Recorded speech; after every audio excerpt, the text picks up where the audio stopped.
Un nouvel équipementier, c'est qu'on attend. Première chose, c'est combien il donne. Nike verse plus de 100 millions d'euros, près de 100 millions d'euros à la Fédération française de football pour payer l'équipe de France. Près de 100, converti ici en CFA, vous voyez ce que ça donne.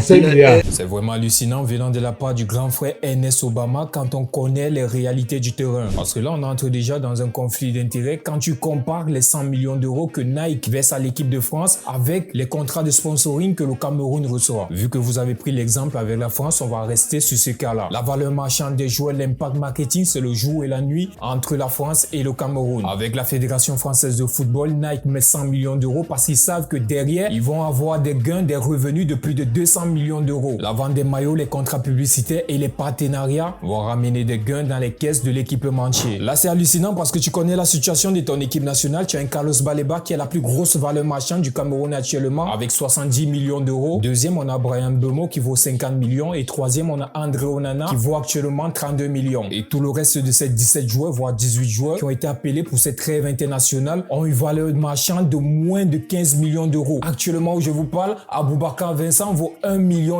d'euros. Si je comprends bien ta logique, tu veux que Fortune arrive au Cameroun aujourd'hui et pose un contrat de 50 millions d'euros par exemple. Pourtant derrière, ils ne vont même pas récupérer 1 million d'euros. Les gars, c'est irréaliste. Et il faut aussi comprendre que nous ne sommes plus au début des années 2000 où le Cameroun avait un Jérémy Ndjita pour Real Madrid, un Samuel Eto'o qui explosait avec Mayotte, Eric Djemba qui était à Manchester United. Là, je vais m'adresser précisément aux chaînes de télé. Il faut respecter le métier des gens. Être consultant sportif, tu dois faire les études pour ça. Et moi, personnellement, c'est un projet que j'ai. Aujourd'hui, nous sommes au Cameroun, dans un pays où tu vas voir des panélistes, on va appeler un même type pour parler de politique, d'environnement, de santé et de football. Les gars, c'est pas logique.